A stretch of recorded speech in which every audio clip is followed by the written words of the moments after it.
Been spiking since the pandemic began. The people fueling the rise, women and black Americans. Here's CNN's Ryan Young. Range is hot, eyes and ears. It felt awesome. It's a little intimidating. You're like, yes. These black women at this gun range in Covington, Georgia are practicing how to fire a gun, some of them for the very first time. I needed to learn how, when, how-tos, and do's and don'ts. What's it like to be out here with all these black women? It's beautiful. It's like I was saying, for me, it's a feeling of self-empowerment. And a desire for training to protect themselves and their families. I feel like in this country, in this climate, if you don't know how to take care of yourself, you're at a disadvantage. Gun sales spiked during the COVID-19 pandemic, with women and people of color driving a majority of that increase. According to the National Shooting Sports Foundation, the number of black buyers increased 58% last year compared to 2019, more than any other group. I think for the most part, we're getting guns for self-defense.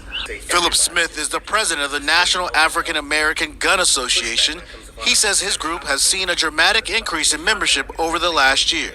I'm talking to black doctors, nurses, lawyers, biochemists, from every walk of life in the African American community. And they're saying, hey, Phil, we had conversations about getting a gun tonight. He says they've seen more interest from women specifically. Black women and black families had stepped up, and they're joining in droves.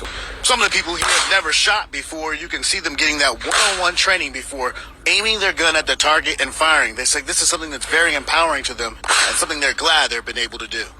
While the latest spike in gun sales among black buyers may be driven in part by the pandemic and an uptick in crime in major cities nationwide, it's not necessarily new. I mean, guns have always been in our history.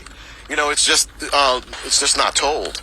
But could carrying a gun for protection become a factor that could lead to a deadly confrontation with police? That's also on the minds of black gun owners. When you have a gun and you're a black gun owner, you have a different set of rules. Philando Castile, who was licensed to carry, was shot and killed in 2016 by a police officer during a traffic stop. The officer said he opened fire when he thought Castile put his hand on his firearm. He was later found not guilty on all counts. But we don't want to turn around the next day and say, you know what, we need to all put our guns away. Because that's the worst thing you can do. Because we're getting shot anyway. We need to protect ourselves and let everyone know that you have a right to the Second Amendment. Our ancestors died for that. My ancestors died for that.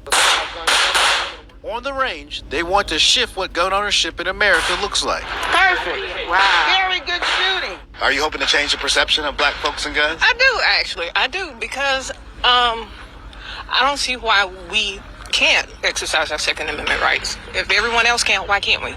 And Don, it's really all about changing the perception when it comes to black people and guns. This effort here is to make sure people realize it's their Second Amendment right to be able to fire and bear arms. That's something that's been repeated over and over again throughout this course, and something that people here seem to enjoy.